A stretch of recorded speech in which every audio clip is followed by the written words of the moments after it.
Hoy, 19 de julio de 2022, estamos en nuestra tercera sesión del curso de Introducción a la Astrobiología. Ya en la semana pasada, en las dos sesiones que tuvimos previamente, hablamos un poco de dónde surge la astrobiología, no tanto por qué, bueno, por qué curiosidad. Ya desde la antigüedad los humanos imaginaban que habría seres en los cielos, les llamaban dioses. También no hace muchos años, también imaginaban que había seres que venían del espacio extraterrestre, les llamaban extraterrestres, curiosamente. Finalmente, por uno u otro motivo, los humanos hemos imaginado o pensado que pudiera haber vida más allá de la Tierra, y eso llamaríamos exobiología. Mencionamos cómo se pasó del concepto de exobiología al concepto de astrobiología. Eso lo encuentran en el sitio web del curso, en la primera unidad del programa, dice antecedentes, cuyo objetivo fue revisar la historia de la astrobiología, su origen, sus bases científicas y metas. Eso está en el sitio web.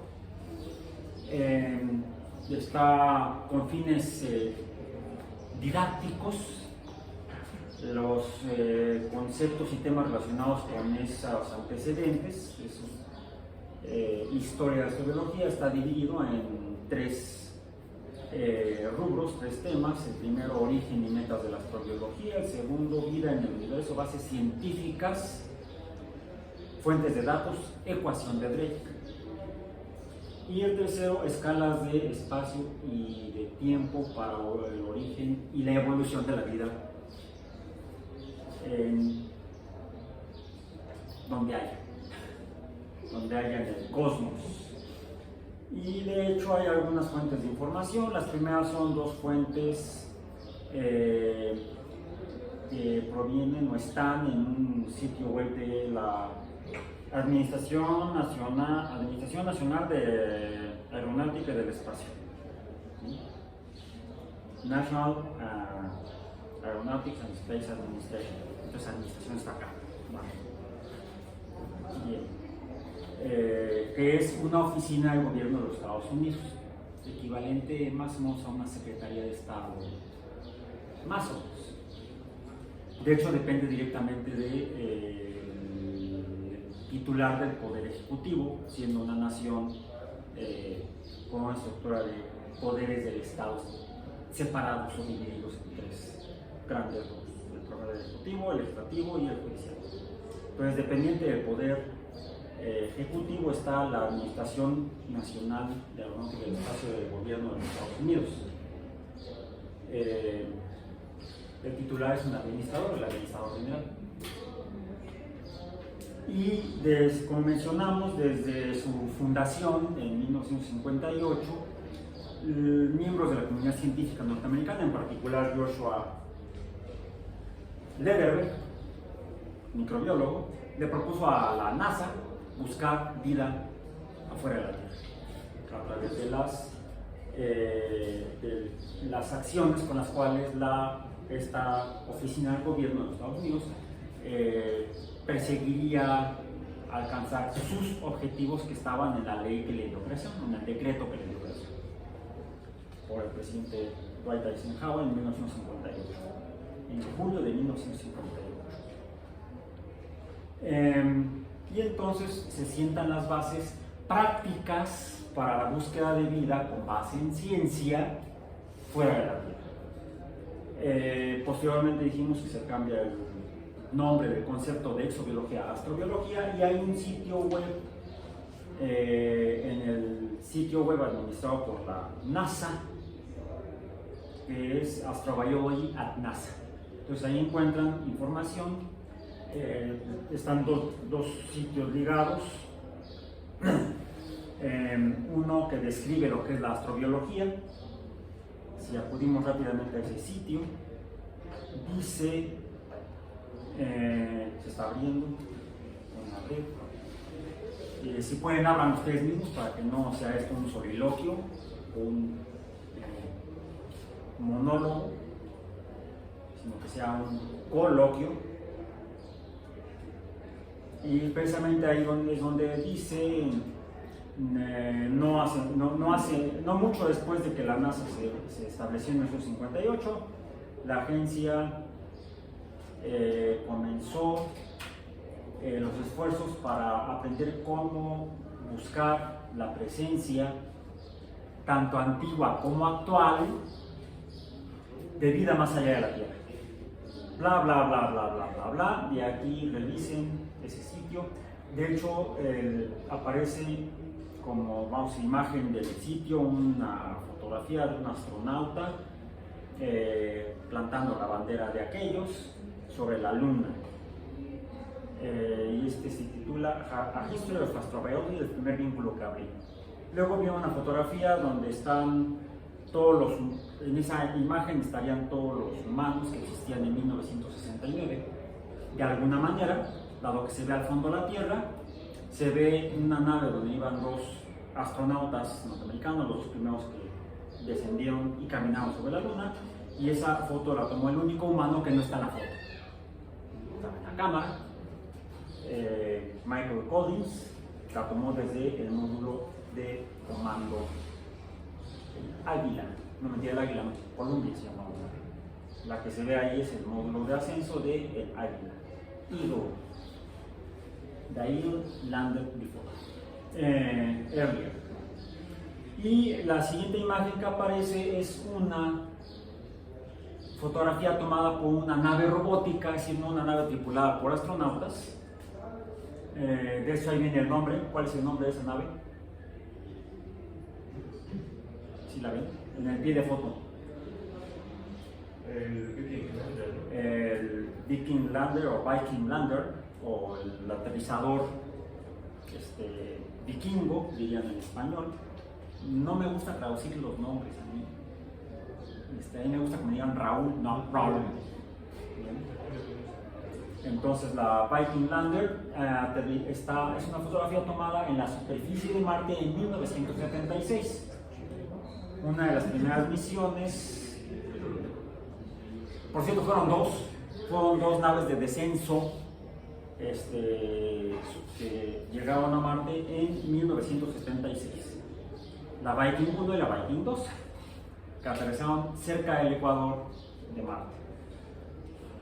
Uno de los objetivos de esa misión era buscar vida en Marte mediante un laboratorio. Encargo, tarea, actividad extraclase.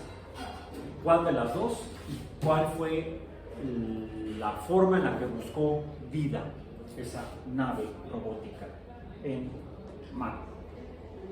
Bien, lo vamos a revisar con mayor detalle más adelante.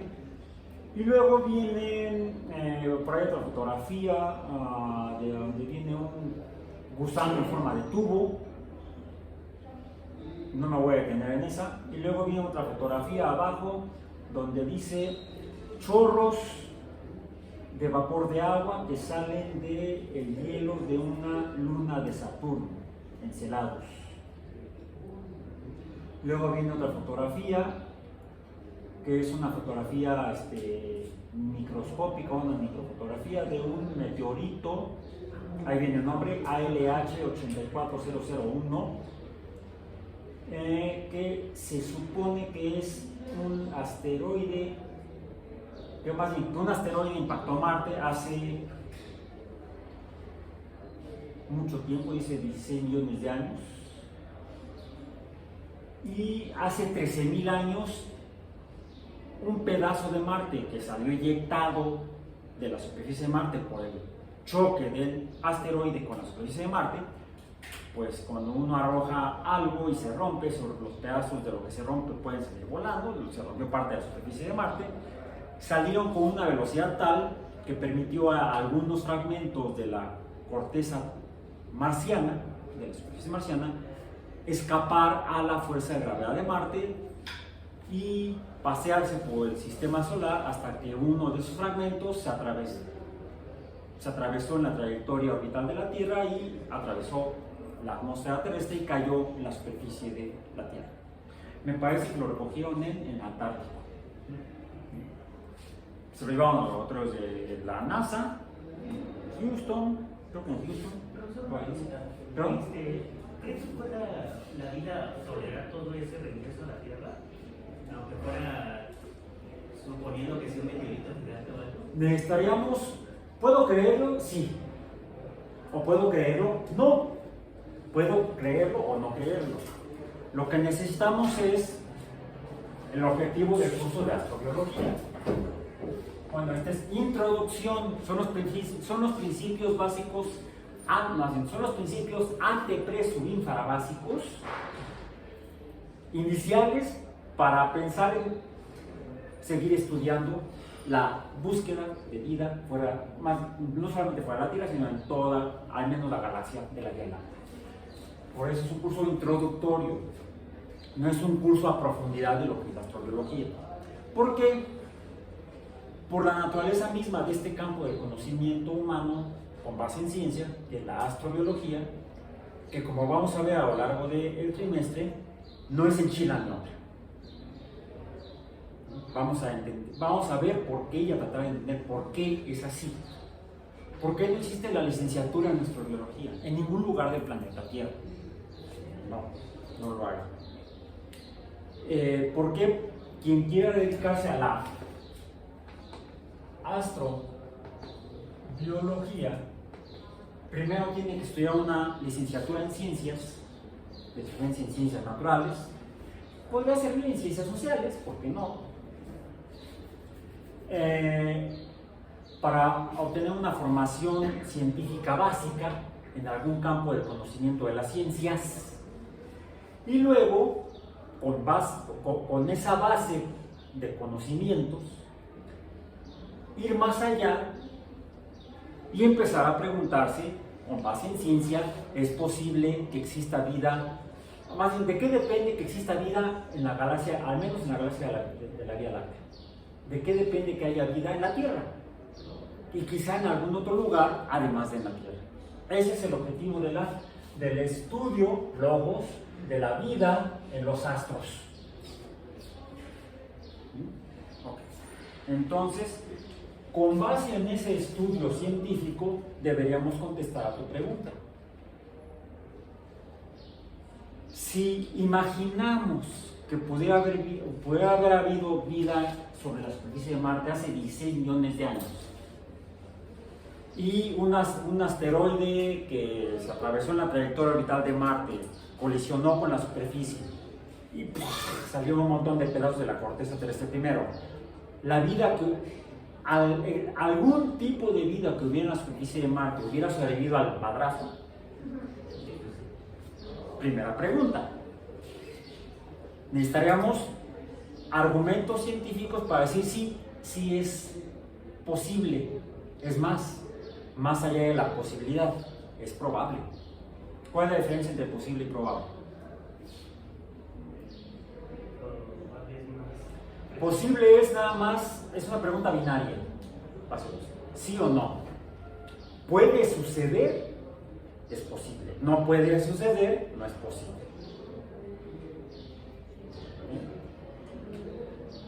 Probable que hay alguna evidencia que sugiere que se puede demostrar, que hay pruebas, que por eso es probable que se puede probar.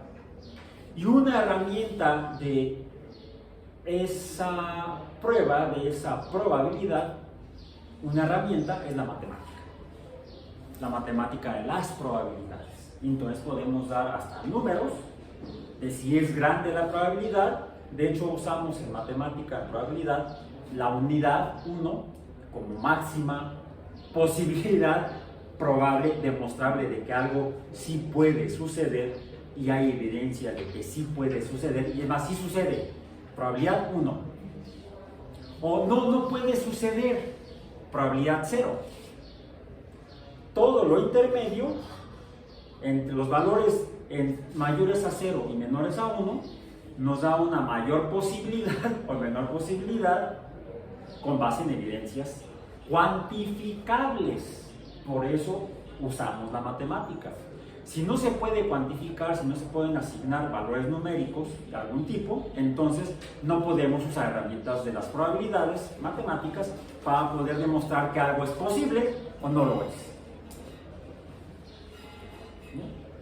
Para eso entonces tienen que llevar sus cursos de estadística. Sí. La probabilidad es una rama de la estadística, una rama de las matemáticas, sino una rama, una forma de matemática. Alguien preguntaba el otro día si es matemática o matemáticas. Y según la Real Academia de la Lengua Española, es una organización que no es científica. Bueno, no es una organización que pueda considerarse como una especie de autoridad en ciencias. En lengua sí, pero en astrobiología no creo. No sé. Es como si le preguntamos a un lingüista si hay vida en Marte. O si le preguntamos a un astrobiólogo cómo se conjuga el verbo no sé cuál. O sea, el astrobiólogo es experto en esto y el lingüista es experto en la lengua.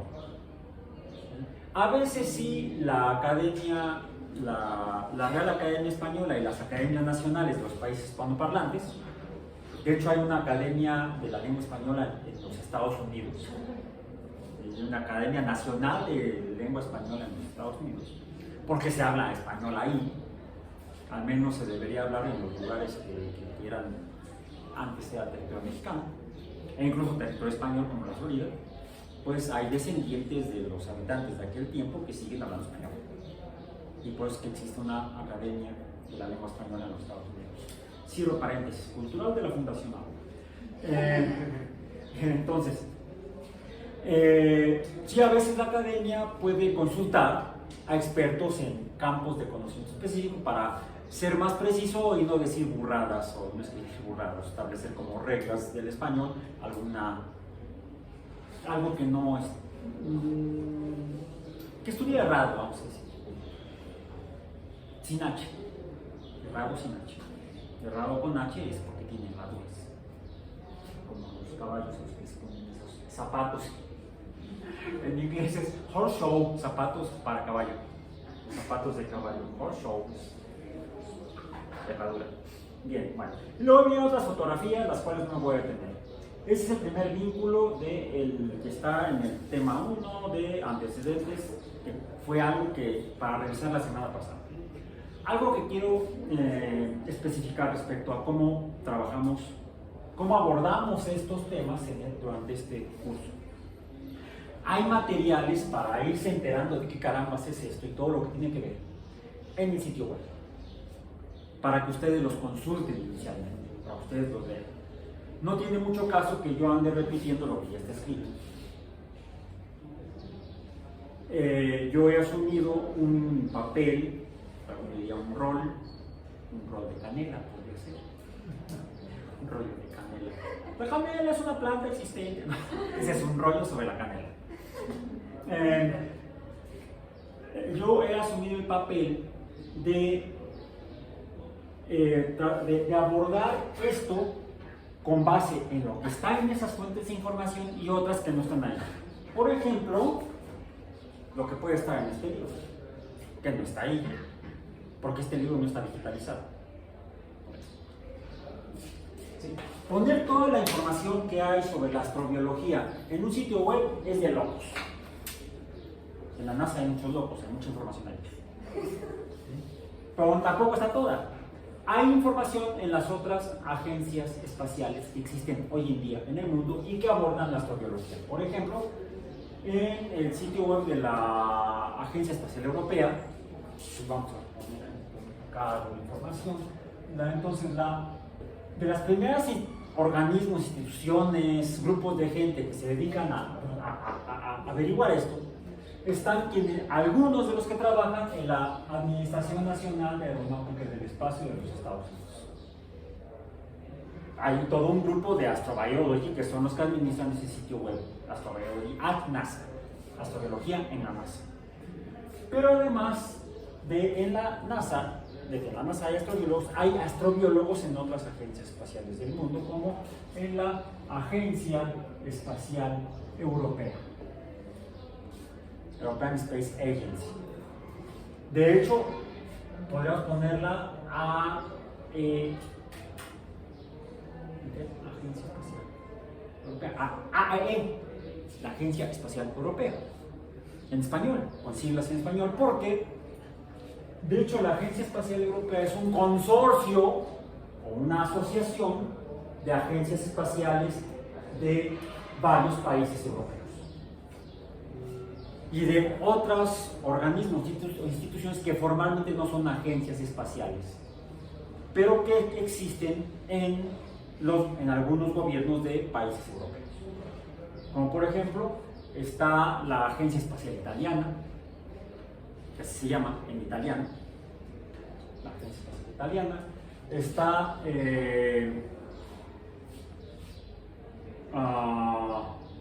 la Agencia Espacial Alemana, que por cierto no se llama Agencia Espacial Alemana. Averigüen cuál es el nombre oficial de la Agencia Espacial Alemana. Está la británica, está la francesa, que son formalmente equivalentes a las, porque son oficinas especializadas, como secretarías de Estado de los diferentes países que están asociadas en la Gran Agencia Espacial Europea. Y ahí trabajan todos juntos.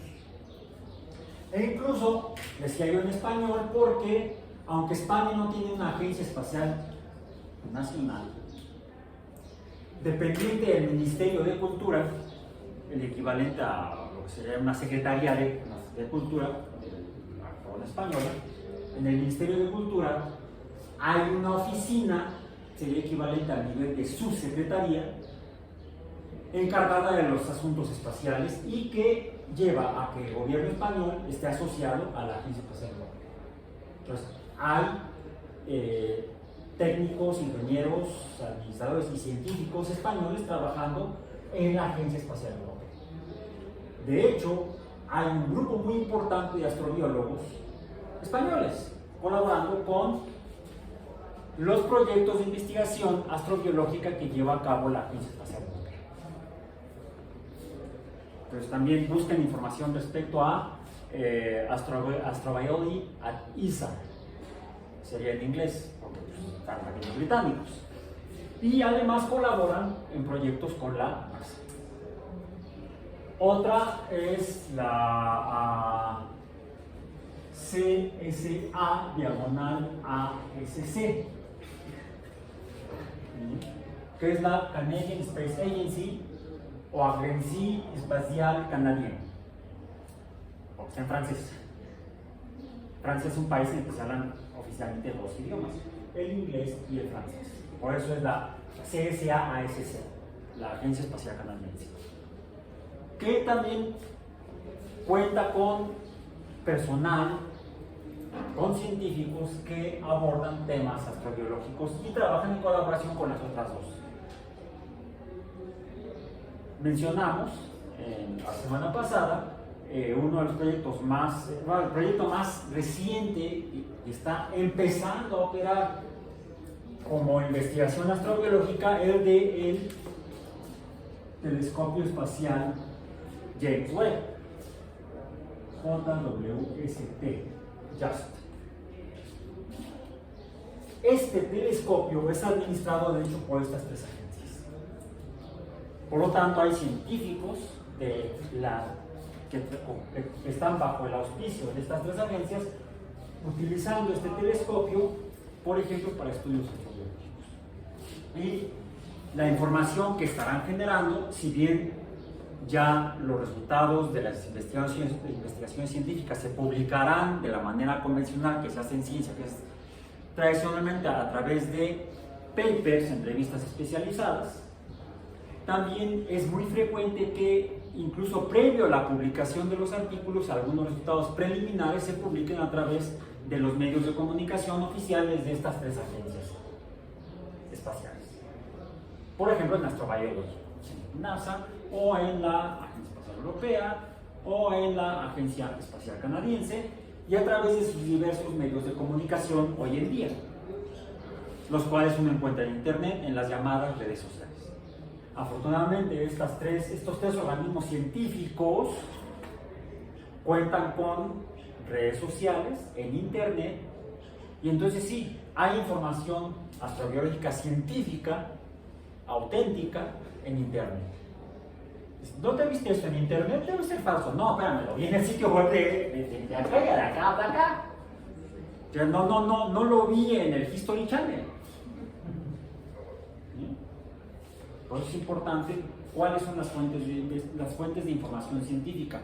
Hoy en día no son solamente los papers de los journals, no son los artículos científicos, no son solamente los artículos científicos publicados en las revistas científicas, no.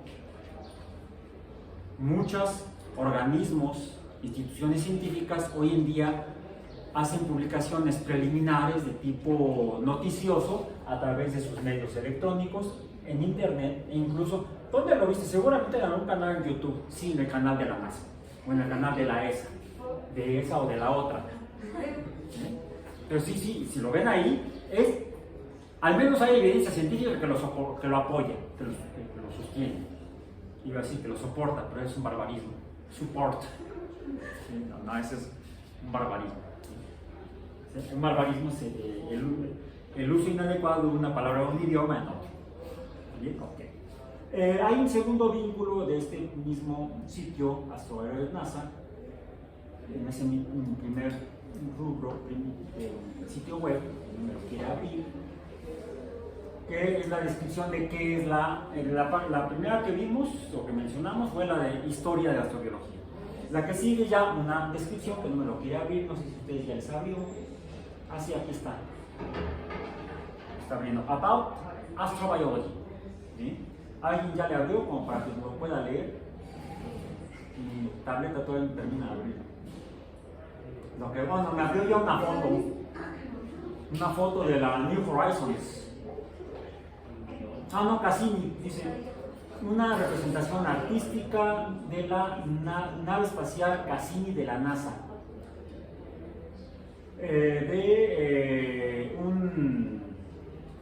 Un atardecer, una puesta del sol a través de la atmósfera de Titán, satélite de Saturno. La misión Cassini de la NASA, se la patrocinaba presupuesto de los contribuyentes, juntado a partir de los impuestos de los contribuyentes norteamericanos, que es como trabaja la NASA, estuvo orbitando Saturno como por 15 años. Eso, más o menos, ese tiempo duró el proyecto en su fase ya científica. Antes hay una fase de preparación del proyecto mismo, que es la parte de ingeniería, que tiene que ver con el diseño de la nave espacial, el lanzamiento, bueno, la planificación del lanzamiento sería un trabajo de matemáticos principalmente, porque es mecánica celeste, ¿sí? Y el lanzamiento que van a hacer los ingenieros, el viaje al destino, donde hay ingenieros y matemáticos, y finalmente la nave llegó a Saturno y estuvo en órbita 15 años. Y ahí ya fue trabajo de astrobiólogos, junto con ingenieros y junto con matemáticos para las maniobras que hizo.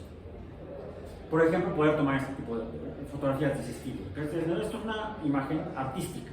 Y también hay chamba para artistas en las agencias espaciales, no solo para científicos e ingenieros. Pero mira, es de la NASA, no. Fue un proyecto de colaboración entre la NASA y la Agencia Espacial Europea, porque adosado a la nave viajera que orbitó a Saturno iba una nave de descenso. Se llamaba Huygens, o se llama porque sus restos están en Titán. Descendió en Titán para estudiar la composición química de la atmósfera y del sitio cercano a donde aterrizó la nave Huygens. Bien, fue algo equivalente a las misiones Viking de la NASA en Marte, pero en este caso fue en Titán. Entonces no me voy a detener más, revisen ese sitio que es sobre qué es la astrobiología. Dice, empieza con una imagen, que ya abrió, dice, vida aquí y más allá. Hay una definición en 2 líneas. ¿Cuál es la definición? ¿Alguien que la lea? ¿Qué es la astrobiología? ¿Qué dice ahí que es la astrobiología? Es el estudio del origen, la evolución y la distribución de la vida en el universo. El estudio del origen, la evolución y la distribución de la vida en el universo. El origen de la vida en el universo. Me remite a el trabajo de un biólogo soviético que publicó en la década, hace 100 años, en la década del 20 del siglo pasado, un libro que en español está titulado El origen de la vida. Estamos hablando de Alexander Ivanovich Opalin. Pero está bien que le dé una leidita. ¿Por qué? Esta sería la base inicial, fundacional, de cómo le hacemos para buscar vida en los astros, en el universo. Me regreso al sitio web y luego vienen otros vínculos. Viene ahí las bases científicas, la ecuación de Drake. De hecho, les puse un vínculo a un video en YouTube que no es de la NASA, no es de la ESA, sino es de la serie Cosmos. ¿Dónde lo viste? En YouTube, un video, sí, escrito por una serie de televisión presentada y escrita por uno de los fundadores de la astrobiología, Carl Sagan. Carl Sagan, coautor de la serie Cosmos. Coautor, pero sí presentador de la serie Cosmos. Autor solamente él del libro titulado, del mismo título. Bueno, es parecido. La serie formalmente se llamó Cosmos, un viaje personal. Cosmos, a Personal Voyage. El libro, que lo pueden todavía encontrar en librerías, en bibliotecas, también en internet, se titula nada más Cosmos. Los contenidos no son los mismos, son parecidos.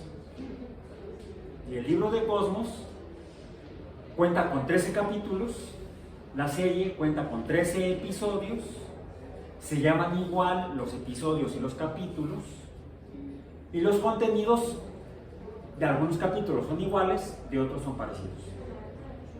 Porque para la producción de la serie de televisión, Sagan echó mano de información, material, vamos a decir, conceptos que ya él había publicado previamente a la producción de la serie de Cosmos en otros libros. Por ejemplo, y esto nos lleva a uno de los temas en por qué puse yo ese video ahí. Un aspecto importante que luego también se repite y lo retomaron en 2014, cuando después de muchos años la serie Cosmos se salió al aire en 1980, después de 2 años de producción, de preproducción, producción y postproducción. Salió al aire en 1980, igual en el mismo año salió a la venta en las librerías el libro. En 2014 finalmente, y después por supuesto del fallecimiento de Carl Sagan, sus coautores de la serie de televisión, Andrian y Steven Soter, Andrian, escritora, Steven Soter, astrofísico, colega de Sagan, escribieron lo que sería no un reboot, sino una continuación y actualización de la serie original de Cosmos de 1980. Se llama Cosmos, también se llamó Cosmos, la producción de 2014, pero ya no se tituló Un viaje personal, sino Cosmos, una odisea en el espacio-tiempo. Cosmos, a Space-Time Odyssey. Salió al aire en 2014, no produjeron el libro, no escribieron el libro. Yo conseguí el guión en internet, luego se los paso. ¿Sí? Incluso intenté darle formato de libro, es un trabajo para locos. Y yo no estoy tan loco, entonces no lo acabé. Por ahí lo conseguí en PDF, luego se los comparto. es que es uno de los más importantes biólogos del siglo XX, entomólogo, por cierto autodidacta, no tenía título de biólogo, pero trabajaba como biólogo, como entomólogo, no mentira, como trabajaba sobre aves. ¿Sí? ¿Cómo se llaman los que estudian las aves? Aviólogo. Aviólogo. Es algo de. Sí, ornitólogo. Ornitología. La ornitología es el estudio de las aves, la ornitología. El más importante ornitólogo del siglo XX nació en los Estados Unidos, Roger Tory Peterson, que escribió varios libros sobre identificación de aves. Más que libros sean guías para identificar, guías de campo para identificación de aves. Lo escuché decir en alguna ocasión que escribir un libro es peor que una condena de prisión. Y sí, yo lo he intentado y sí. A veces he encontrado que no tengo la paciencia para eso. He escrito artículos científicos, sí, pero es mucho más breve, más rápido. Tengo aquí los resultados, 10 páginas y salió. En cambio, un libro, el libro que tengo aquí de Oparin, y está flaquito, son 113 páginas, hasta las conclusiones. Este que tengo acá, que ya es el libro hecho por todo un consorcio, Time Life, también es delgadito, aunque de formato amplio. Este es de 60 y tantas páginas, 65 páginas, algo así. Y además viene ilustrado.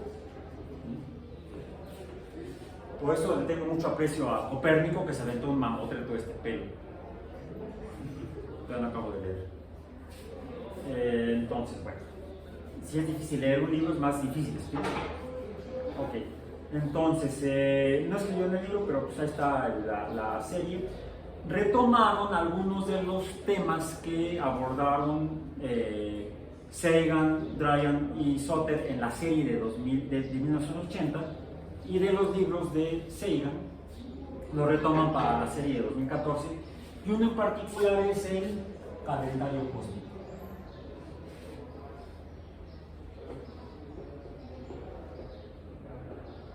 ¿Qué es el calendario cósmico? Es un modelo que usó Sagan y que presentó en 1980 para abordar el concepto del tiempo como tiempo de existencia o de vida del universo.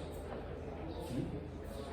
En la década de 1920, los estudios telescópicos de un astrónomo norteamericano, Edwin Hubble, le permitieron observar que esas nebulosas que vistas en el telescopio se vio que eran conjuntos de estrellas similares a nuestro conjunto de estrellas donde vivimos en la Vía Láctea, pues serían como la Vía Láctea, conjuntos de estrellas serían entonces galaxias. Y fue entonces cuando el término o la palabra galaxia se generalizó como el pañuelo desechable. En México lo tenemos generalizado como Kleenex, aunque hay muchas marcas. Kleenex es una marca. Bueno, galaxia ahora se refiere a, lo decían, conjuntos de millones de estrellas, ¿no? Alguien lo leyó la clase pasada. Conjuntos de millones de estrellas. Eso fue a partir del hallazgo, principalmente por Edwin Hubble, de que esas nebulosas que se veían a veces a simple vista con telescopios de poca capacidad eran conjuntos de estrellas como la Vía Láctea, como nuestra Vía Láctea, como la galaxia, era la galaxia, no había más que una hace 100 años, la Vía Láctea.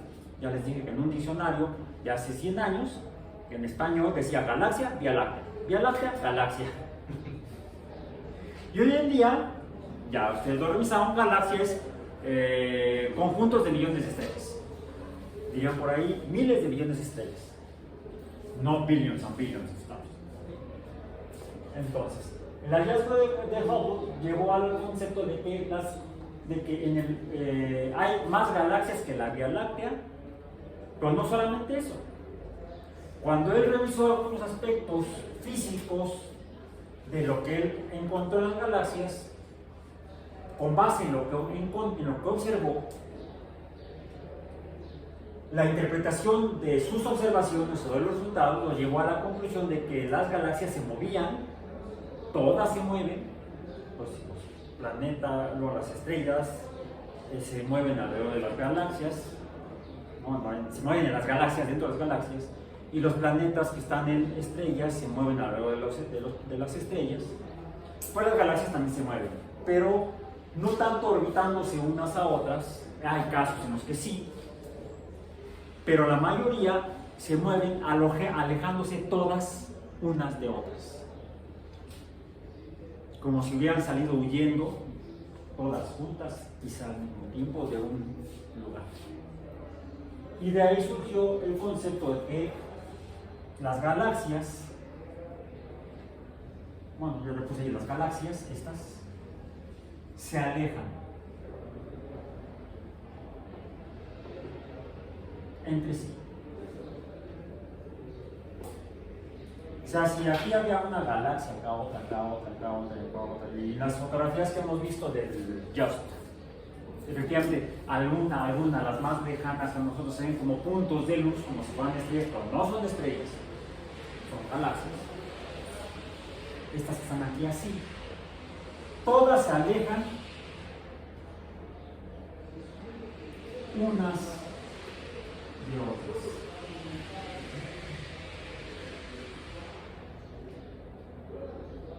Ahí ya ves, pues que ya encontramos el centro de del universo. No, hay un pequeño detalle.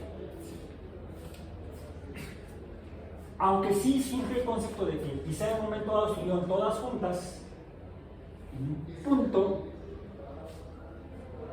no significa que exista o que podamos encontrar un centro de donde estaban todas juntas originalmente. Eso es con base en cómo los astrofísicos interpretan este movimiento en el cual todas las galaxias se alejan. Pero veamos la película al revés, del final hacia el principio. Entonces hubo un principio, hubo un origen. Por cierto, esta idea de que las galaxias, de que todo el universo, lo que hay en el universo, galaxias con estrellas y estrellas con planetas, etc., tuvieron un inicio y se estarían entonces separando. Si bien fue un hallazgo de Hubble, fue previamente una hipótesis planteada por el padre, vamos a poner así, F.R. de Fray Lemaitre, porque era francés, Fray Lemaitre. Él planteó la hipótesis con base en lo que se sabía en la década del 20 del siglo pasado, hace 100 años, lo que se sabía entonces de cómo estaba lo que estaba allá afuera, ¿sí? Él hipotetizaba que era posible y quizás se pudiera probar que todo en el universo estuvo junto en un inicio, se originó y de ahí se separó. Alguien diría, pues es que lo dice el libro. Sí, Biblia significa libro. Ok, en el libro. No, es teología, no es ciencia. No. Lemaitre era físico, era astrofísico. Y lo planteó como un modelo matemático. No como un modelo filosófico, sino como un modelo matemático. Pero pues le decían que estaba medio deschavetado y que más bien estaba basándose en teología para plantear eso porque no había evidencia. Afortunadamente, del otro lado del charco, del otro lado del Atlántico, y es más, muy al otro lado, porque lo hizo Hubble en el telescopio del Monte Wilson en California, y no en el Atlántico, sino en el Pacífico prácticamente, pudo obtener la evidencia observacional de que las galaxias, esas nebulosas que no son nubes, son conjuntos de millones de estrellas, se estaban alejando unas de otras. Eso con base en el efecto Doppler.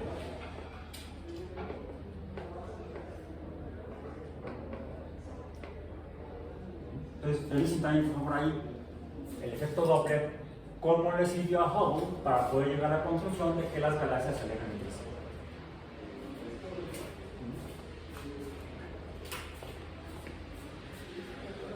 Pero supone estos dos asuntos científicos, una hipótesis y una evidencia,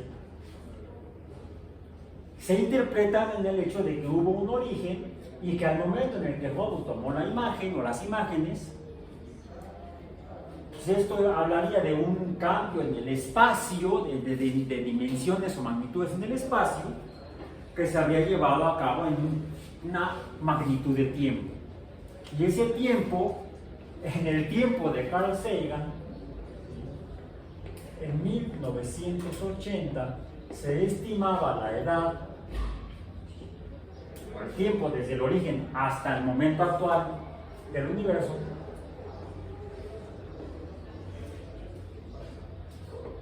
en 15.000 millones de años. Es así como lo menciona Sagan y lo escribió Sagan en Cosmos. Mentira, no lo escribió en Cosmos. Sagan lo escribió. La referencia es Sagan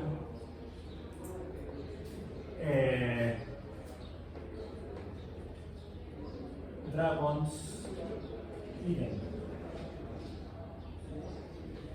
En los Dragones del Edén, libro previo a Cosmos, es donde Carl Sagan, para ayudarnos a entender este número de tiempo, 15.000 millones de años. Entendemos lo que es un año, entendemos los años que tenemos de existir cada uno de nosotros. Yo tengo de existir 61 años. Tengo idea, lo he vivido. Nadie me lo platica, yo lo sé. Son 365 días y un cuarto por 61, entonces puedo saber cuántos días he vivido. Es más, puedo hasta calcular el número de segundos y quizá de latidos que ha tenido mi corazón. O sea, a través de números puedo tener una idea de cómo ha sido ese fenómeno llamado vida de Raúl Alba. Ustedes lo pueden hacer equivalente. No hasta los 61 en este momento, menos. Podemos tener una idea del tamaño de cierto número de años. 100 años, pues me faltan 39. ¿Sí? Pero 100 años, sí, he leído sobre esto que ocurrió hace 100 años. 1920 y algo. Fue en la década de los 20 que Hubble y que Lemaitre trabajaron. Además, tengo un referente para entender eso, porque fue la época en la que nació mi padre. Mi papá nació en 1928, mi mamá también, el mismo año. Entonces puedo entender esa magnitud de tiempo de 100 años. Está por cumplirse el centenario del nacimiento de mis padres. Estamos en 2022, dentro de 6 años se cumple el centenario de que nacieron mis padres. Y yo los conocí, yo viví con ellos muchos años, entonces tengo idea y además tengo un referente de más o menos cómo se ven más o menos 100 años en una persona. Mi bisabuela vivió 96 y yo la conocí, yo la visité en su casa. Entonces puedo ver cómo evoluciona una persona hasta al menos los 96 años. Tengo idea, puedo hacer una idea de lo que son 100 años más o menos. En términos biológicos, incluso, humanos. La abuelita de mi esposa también vivió 96 años. O sea, tengo más de una referencia para tener una forma de entender lo que es un siglo, 100 años.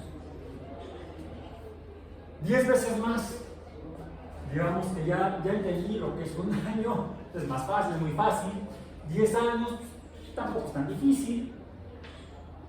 estamos en 2022, en 2012 pues, había otro gobernante en México, etc. Otro fraude electoral. Pero que sería una decena de años, 10 años. 100 años, ya lo mencioné, casi mi bisabuela y la abuela de mi esposa. 1000 años ya es un poco más complicado, pero 1000 años, estamos hablando de 1022. Si estamos en 2022, 1000 años sería 1022. ¿Qué sucedió en el 1022? Pues parece que Eric el Rojo estaba por estas tierras un poco más al norte, ¿sí? Más o menos. La mitad de esos 500 años, hace 500 años aproximadamente, fue cuando Copérnico publicó el libro de las revoluciones, 1543. O sea, dentro de 23 años se cumplen 500 años de la publicación de las revoluciones. Puedo más o menos imaginarlo. Si no tengo un referente muy cercano, sí puedo extender mi imaginación, porque tengo además el libro. Ese libro lo escribió hace casi 500 años, la mitad de 1000. El doble es un poco más complicado, puedo darme una idea. ¿Sí? Estábamos en plena Edad Media Europea. En América se estaba llevando a cabo, acababa de caer Teotihuacán y estaba surgiendo la cultura maya. ¿Sí? La cultura maya del norte. Entonces, Chichén Itzá, Palenque, todas esas ciudades que he podido visitar, que ya son ruinas, pues tengo un referente de así cómo era la vida en estas tierras hace 1000 años. Tengo una referencia. 10.000 años.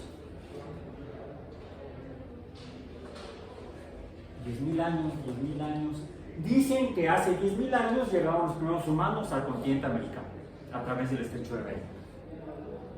Pues ya me es más difícil, no he podido ir a Alaska, pero he visto en el Museo de Antropología algunas incluso muestras de homínidos, de humanos que estaban caminando por estas tierras hace 10.000 años. Hay incluso en la Sala de los Orígenes un mamut que vivió en estas tierras hace 10.000 años. Y ahora con la construcción del aeropuerto del AIFA, pues no encontraron uno, encontraron un montón. Está interesante ir a ver ese museo porque son animales, restos de animales que vivieron hace 10.000 años. Tenemos un referente que podemos más o menos tratar de entender. 10.000 años, 100.000 años. No, 100.000 años es más o menos la edad de la existencia del Homo sapiens. Se estima, el error es un poco grande, pero está en el orden de magnitud de 1 por 10 a la 5. Se estima entre 100 y 300.000 años el origen del Homo sapiens en África. O sea, hay un poco de error, pero no es mucho. Ya hablando de cientos de miles de años, un error de 100 a 200.000 años pues es pecata minuta. Es el tiempo que tenemos de estar los humanos, Homo sapiens, sobre el planeta. Pero aún así es difícil tener un sentido más práctico de qué es eso. 1 millón de años ya se complica un poco más. Ahora imagínense 15.000 veces ese tiempo. 15.000 millones de años. Es lo que se estimaba, básicamente lo escribió Sagan en Los Dragones del Edén. Lo tomó ese tema para abordarlo en la serie de Cosmos y lo incluyeron. Es el video que está ahí. No está en el libro. Si tienen el libro o si van a comprar el libro para verlo del calendario cósmico, no lo van a encontrar. Lo tienen que buscar el de Los Dragones del Edén. Que lo traje la semana pasada, no lo traje el video. ¿Qué es lo que hizo Sagan? Creó, para tratar de entender este numerote, darle sentido, consiguió lo que es el calendario cósmico. Un calendario es un periodo de un año, ¿sí? Normalmente se usamos todos los días, o deberíamos, y está dividido en los 365 días del año, están divididos. ¿Qué serían esos? 12 meses. Enero, febrero, marzo, abril, mayo, junio,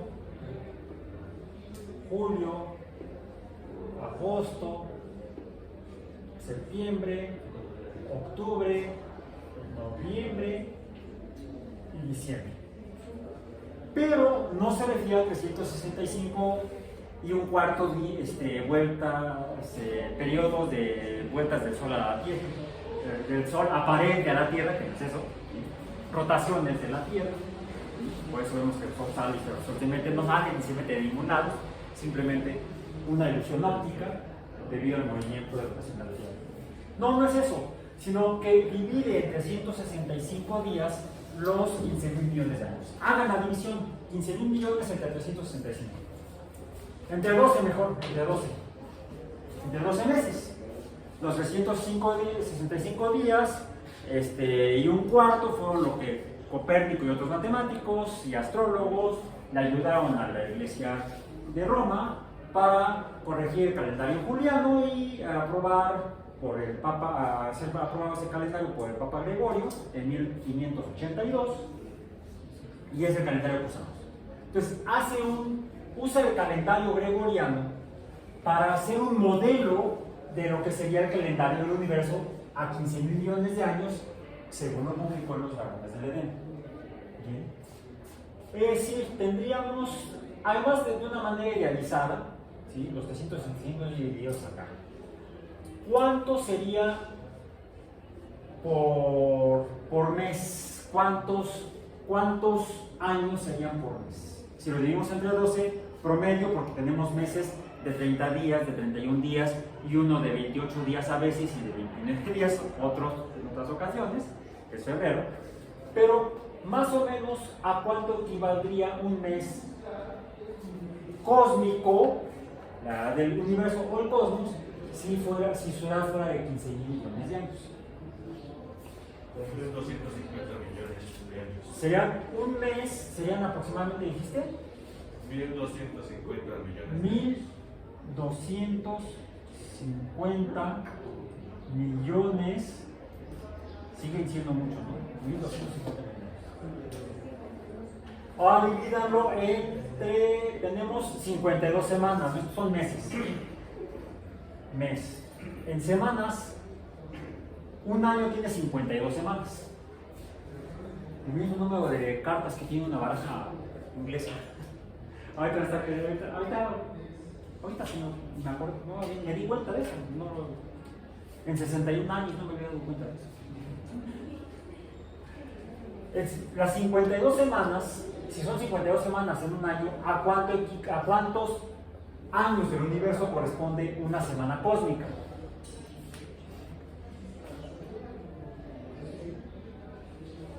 A 288 millones. 288. 461 400. Me equivoqué de orden de magnitud. Decías 400. No es 288 millones. 288 millones. 288 millones. 461.000. 538. ¿Punto qué? 46. Dejamos 38, redondeamos. Años. 288 millones de años. Sería una semana. ¿Sí? O normalmente un mes se divide en 4 semanas. ¿Sí?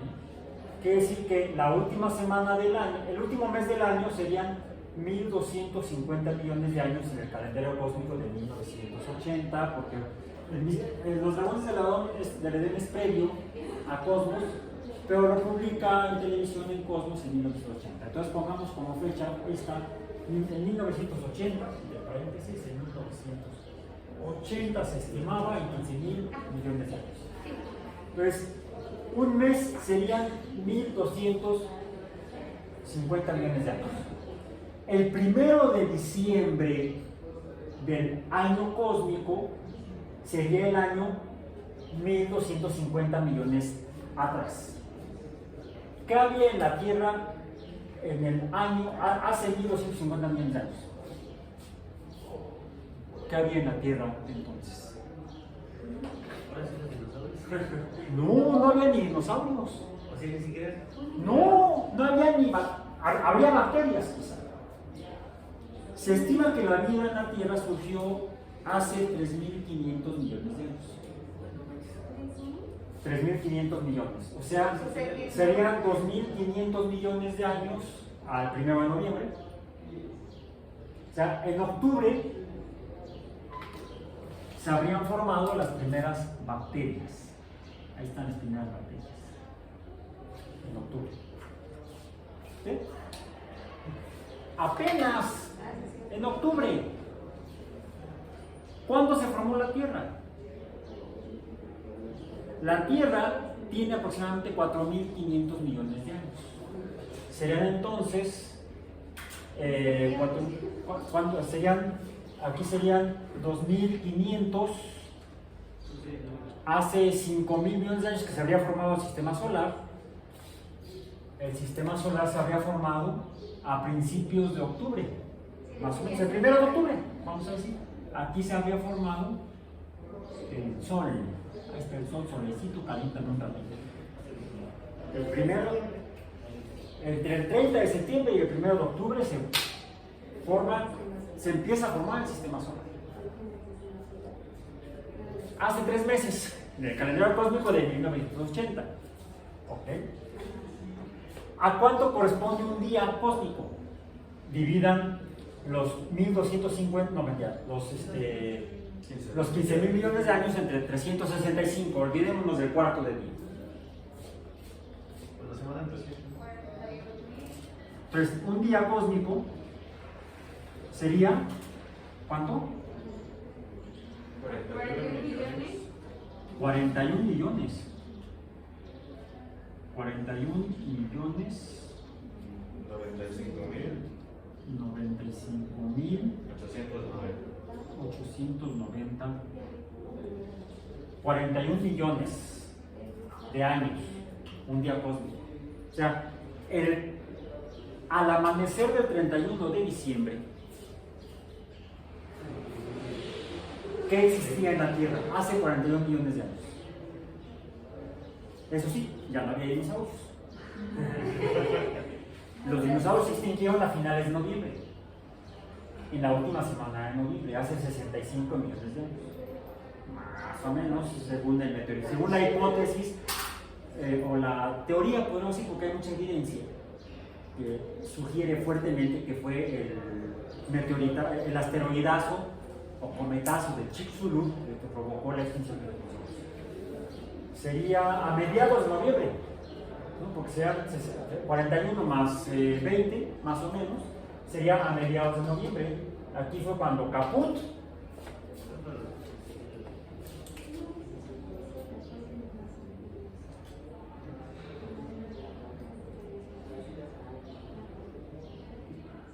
Ahí está, la península de Yucatán, ¿sí? El Golfo de México, y aquí fue el trancazo. A mediados de noviembre fue según el calendario de 1920. Podríamos dividir el día en horas. ¿Cuánto sería una hora cósmica? Dividan este número entre 24. 41.095.890 entre 24. Y una hora cósmica es entonces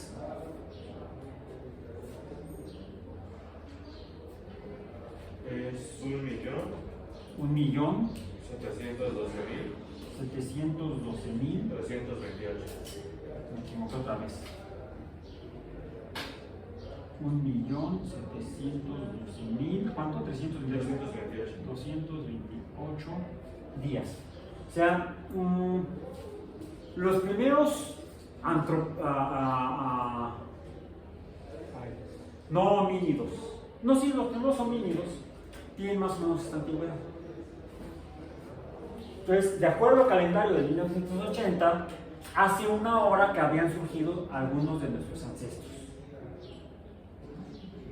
Dividan una hora esto entre 60.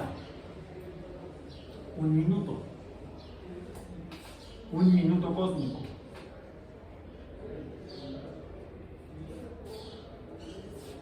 Y luego un segundo. O sea, esto entre 60, 1.712.228 entre 60. Entre 60 es 28.537. 28.000 años. Todavía no había agricultura. Todavía no llegaban los primeros humanos al continente americano. Actualmente se estima que fue entre 15 y 10.000 años hace que llegaban los primeros humanos a través de Bering al continente americano.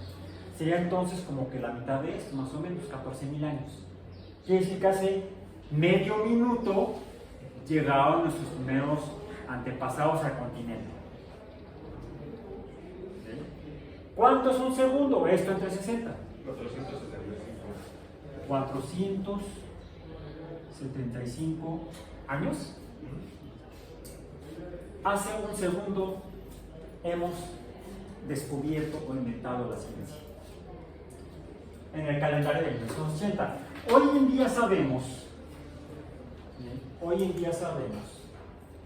y esto también apoya el dato, las primeras observaciones del JASP, pero también con otras observaciones hechas por otros telescopios y otros modelos cosmológicos, sugieren fuertemente, decimos en ciencia, vamos a decir en 2020,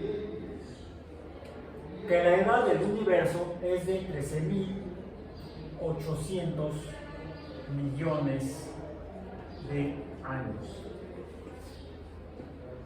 Tarea: ajusten el calendario para la estimación. Dije 20, me atrasé 2 años, me regresé 2 años en el tiempo. 2022. En 2022 estimamos la edad del universo entre 6.800 millones de años. Entonces, ajusten estos números. El calendario cósmico, como ya fue publicado, vamos a poner incluso en lugar de 2022, y está el video, ahí es el video que está al final de la semana 1, digamos que 2014, en Cosmos, a Space Time. Siempre se me olvida cómo se escribe. Es DYWS. A Space Time Odyssey de Andrian Stevenson. ¿Sí? Ahí vuelven a presentar, ahora el presentador es Neil deGrasse Tyson, astrofísico norteamericano, director del Museo, iba a ser el Museo Oceanográfico de Mónaco, ¿no? El director del Museo Oceanográfico de Mónaco fue en un tiempo ya justo. No, director del Planetario Hayden de Nueva York. Neil Tyson es el que presenta esta serie de televisión y hacen una actualización del calendario cósmico ajustado a 13.800 millones de años. Entonces nos va a mover las ubicaciones del meteorito de Chicxulub y de situación de los dinosaurios, de las bacterias, y aquí estaría todo el resto de la existencia del universo. Ahora, con fines astrobiológicos debemos considerar esto, porque pasaron 1, 2, 3, 4, 5, 6, 7, 8, 9, casi 10 meses en el calendario cósmico, en este modelo, para que al menos en este lugar del universo llamado planeta Tierra en el sistema solar se formara vida. ¿Tendría sentido buscar, quizá con el telescopio espacial James Webb, en otros lugares de la galaxia o del universo, astros donde pudiera haber vida? Necesitamos estimar de qué depende que exista vida. Y al menos hace 100 años, Alexander Oparin nos planteaba que se requerían la formación de algunas biomoléculas, las cuales para formarse requerían la existencia de al menos algunos elementos químicos. ¿Cuáles elementos químicos? Carbono, nitrógeno, oxígeno, hidrógeno. No los puse en la forma tradicional que los vemos en las clases de bioquímica porque no estamos viendo bioquímica. Necesitamos revisar la bioquímica porque normalmente en bioquímica ponemos carbono e hidrógeno, este fue lo que ustedes dijeron como segundo, porque siempre nos muestran los chones. O sea, carbono, hidrógeno, oxígeno, nitrógeno. ¿Sí? Los chones. Sí, siempre en clase de bioquímica nos muestran los chones.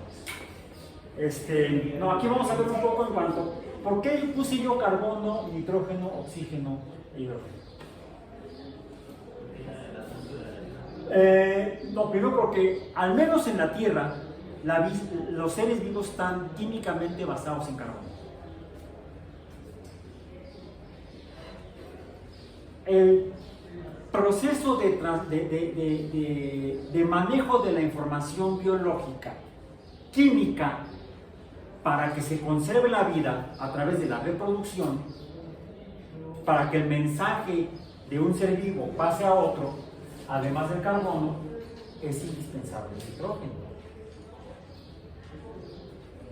El mensaje biológico está en forma, inicialmente, el código está compuesto por dos elementos químicos, agrupados en compuestos o moléculas, que son las bases púricas y pirimídicas. Las bases púricas y pirimídicas que forman los ácidos nucleicos, tanto el ARN como el ADN, que son dos bases púricas y dos pirimídicas. Dos pirimídicas, no son tres. ¿Cuáles son? ¿Cuáles son? ¿Sí? Hay que repasar la bioquímica que ya he estudiado. No nos vamos a detener demasiado en eso, porque ya ustedes lo estudiaron. La introducción a esto se basa en atar cabos, unir los puntos. Ya ustedes deben manejar muchísima información. ¿En qué trimestre, de qué matrícula tienen? Porque ahí tengo la lista, puedo ver su matrícula, pero ¿hace cuántos trimestres que entraron a estudiar biología experimental en la UAM? Ya han tomado varios cursos: química general, química orgánica, bioquímica, el equivalente a biología molecular, etcétera, etcétera. Genética molecular. ¿No? Bueno, si no, póngase a estudiar por su parte. Y eso lo debemos juntar con conceptos provenientes o ubicados en otras disciplinas. Necesitamos entonces, para entrarle a esto, aquí está, necesitamos revisar bases químicas para la vida, la composición química de la vida. Pero también lo que hace que estas cosas se junten y formen moléculas. Si no existe eso, no van a interactuar. Son las bases físicas para que surja la vida. Y además, ¿cómo caramba funciona esto? Por lo tanto, las bases biológicas,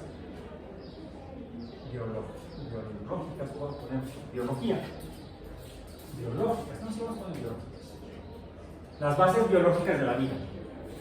¿Cómo funciona? ¿Cómo procede? Y vamos a cerrar la sesión del día de hoy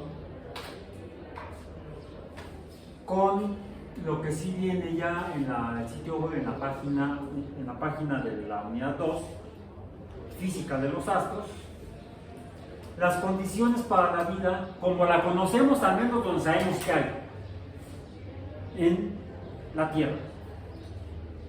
¿Cuáles son los límites y las bases físicas para la vida? Diríamos bases biofísicas.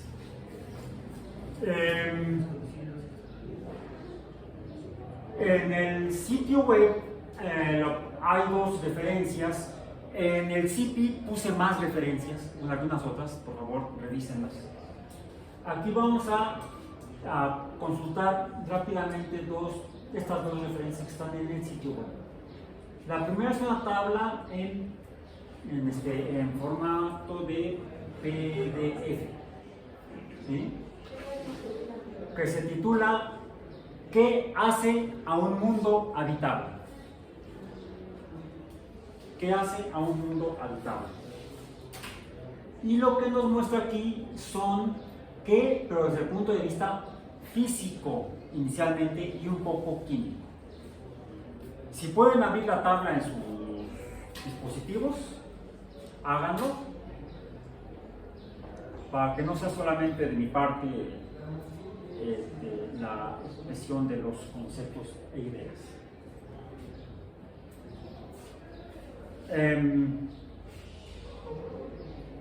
Es una tabla que tiene son 5 líneas, 5 líneas y 5 columnas. ¿Qué dice en la primera línea? Voy a poner aquí el número 1. En la columna dice factores que hacen en particular a un planeta habitable. Planeta, entonces, otro elemento que se publicó en el Cosmos de 1980, en uno de los capítulos, no recuerdo cuál fue, es la ecuación de Drake, que la vimos la semana pasada. La ecuación de Drake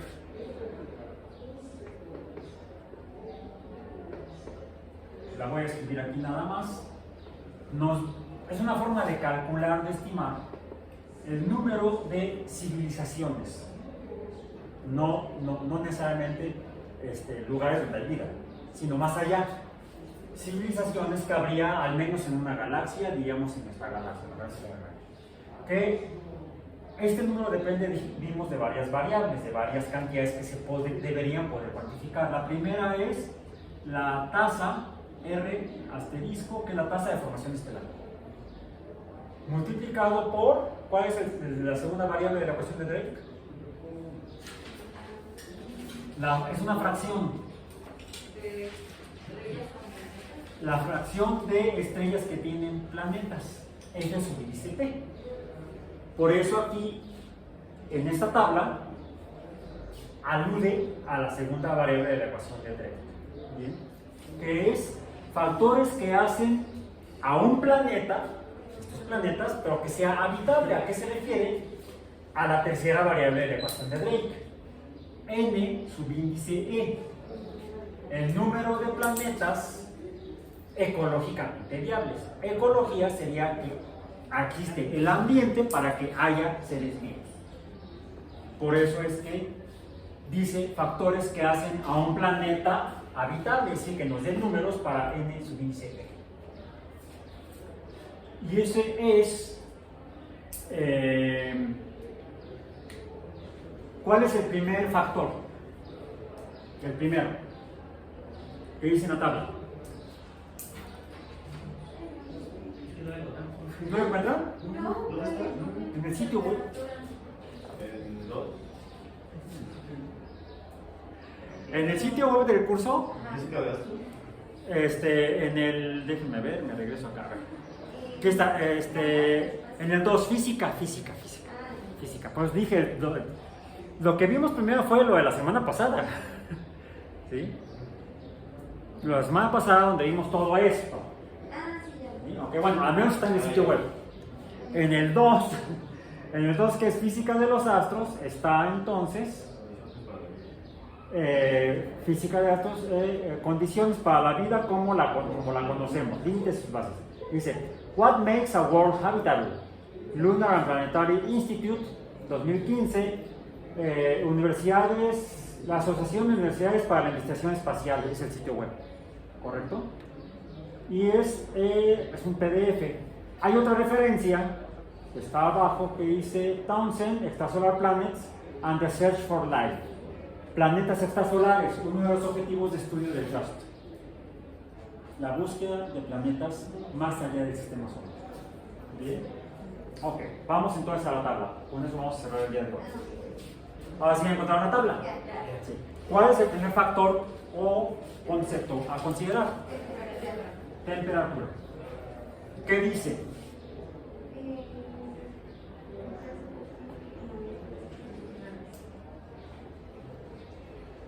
Las bajas temperaturas hacen que los químicos... Si la temperatura es demasiado alta, esto lo vamos a encontrar en forma de gases. Gas interestelar, gas en el espacio. ¿Sí? Necesitamos que estos gases se aglomeren, y ya lo planteaba hace 100 años Oparin. Déjenme ver. Sí, aquí está. ¿Qué libro es eso? El origen de la vida. ¿De quién? De Oparin. Es como si preguntan de quién es el libro sobre el origen de las especies por medio de la selección natural en la lucha por la supervivencia. Es el título completo de El origen de las especies de Darwin. ¿Sí? Puede haber otros libros por ahí en el mercado, en las librerías, en las bibliotecas titulados El origen de la vida, pero el origen de la vida, planteada, la primera vez que se escribió un libro con este título, con base en ciencia, fue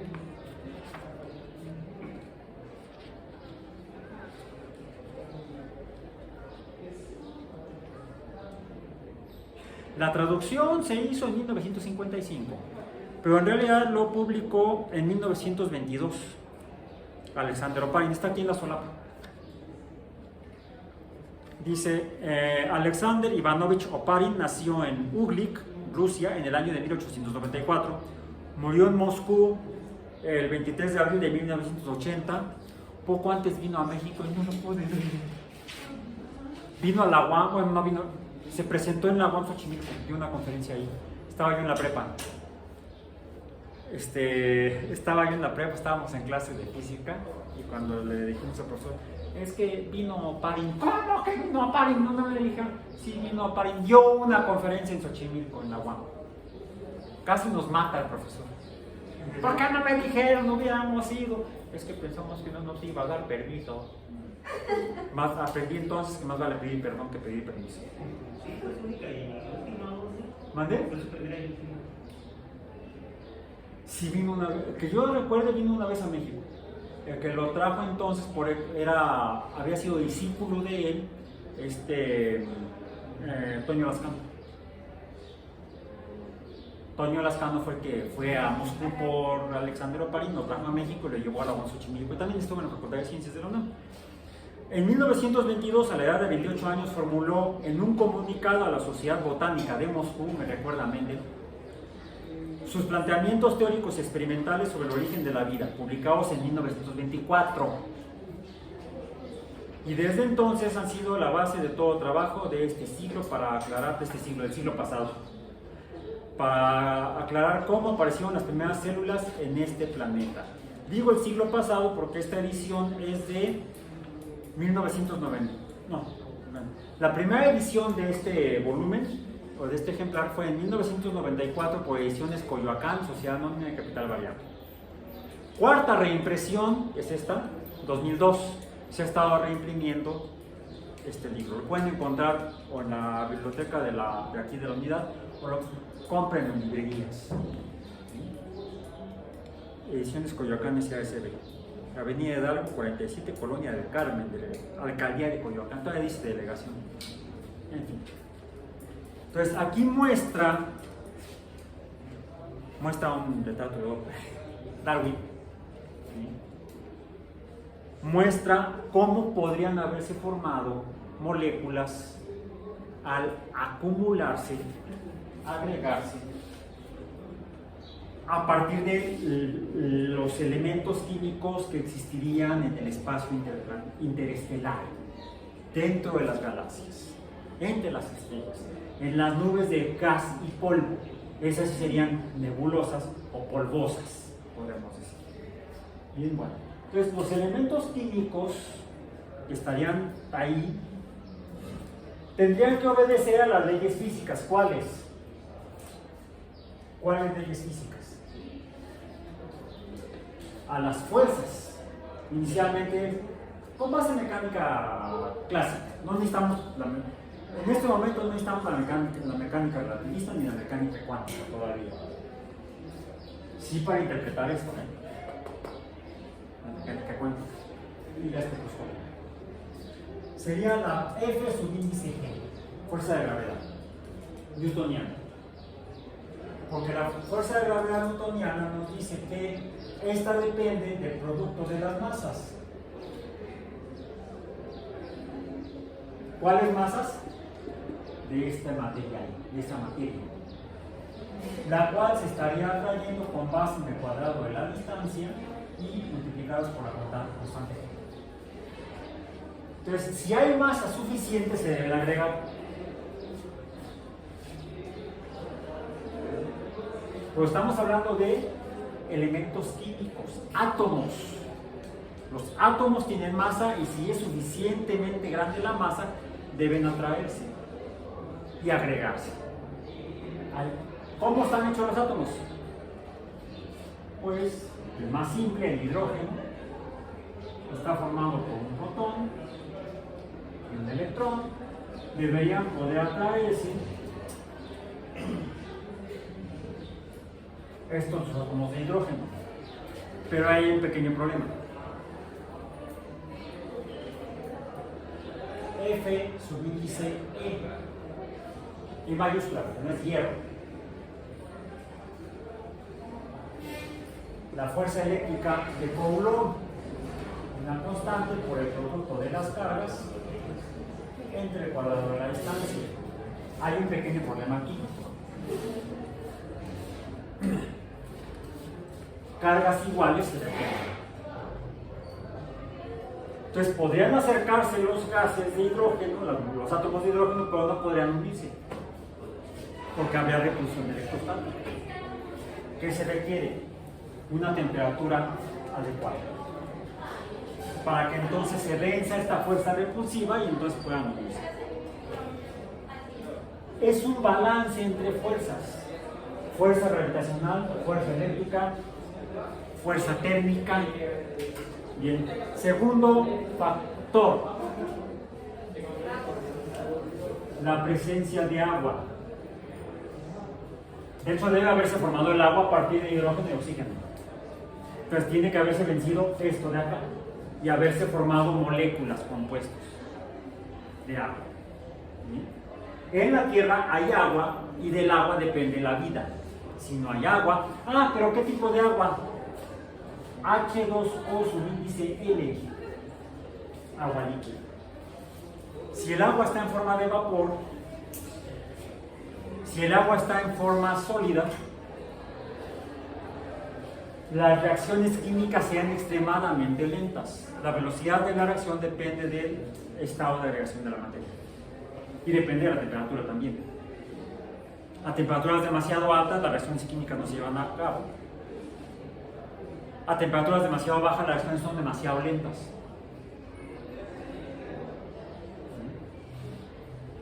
La presencia, tercer factor, de gases alrededor de los cuerpos astronómicos, en otras palabras, atmósferas, con composición química adecuada. ¿De qué me sirve que haya una atmósfera si es como la de Mercurio, que es metálica? Si hay atmósfera de Mercurio, pero son metales, gases, metales en fase gaseosa, porque están muy cerca del Sol. Por cierto, eso es del lado donde está expuesto al Sol. Del otro lado la temperatura es tan baja que esos gases se solidifican. Energía, cuarto factor. ¿Vale? Energía. Pero la energía, ¿cómo podemos decir proporcional a las fuerzas mecánicas? La definición mecánica de energía, ¿cuál es? La capacidad de toda fuerza para realizar trabajo. Algún tipo de trabajo. Trabajo mecánico, trabajo químico, trabajo eléctrico, etc. Y el quinto factor, una vez que se han formado moléculas orgánicas, biomoléculas y sistemas complejos, los seres vivos, los seres vivos dependen de la energía para mantenerse, pero a su vez también excretan energía. Toman materia, la transforman y excretan materia. Toman energía, la usan y excretan energía. Si no, toquen la frente de su compañero. ¿Está frío o caliente? Está arriba de 0 Kelvin. Está caliente. Está produciendo energía térmica. Está excretando calor. Los seres son sistemas termodinámicos abiertos. Esto sería la definición más simple de lo que es la vida. Sistemas abiertos. Y como tales, esos sistemas abiertos, para mantenerse, requieren entradas de materia y de energía, y a eso les llamamos nutrientes.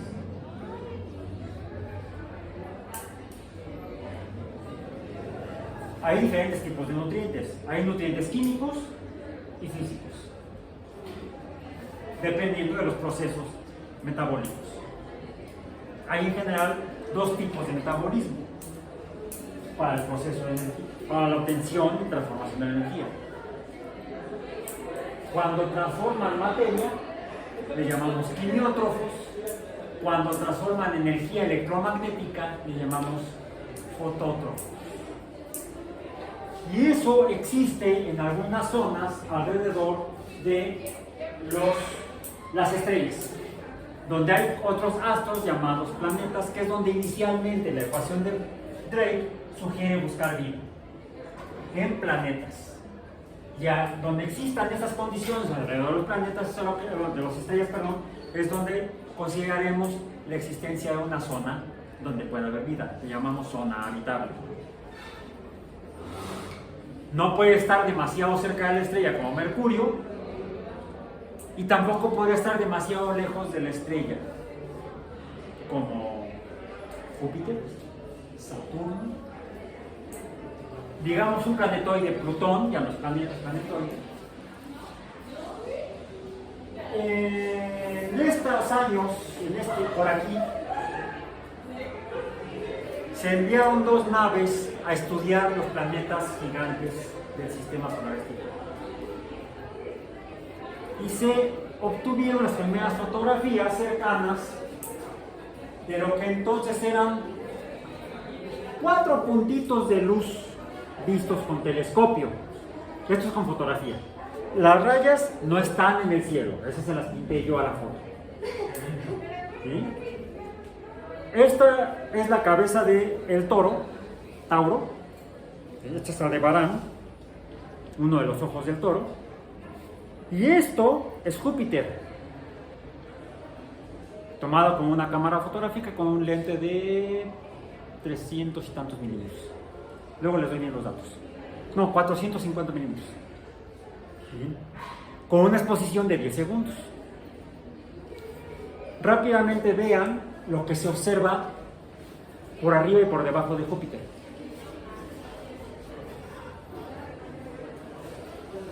¿Qué es lo que dicen? Unas rayitas muy tenues. Son las que hace 400 años En 1600. Ahí están los datos. Ah, sí. 105 Ok. Qué curioso. No me acordaba eso que es mía la foto.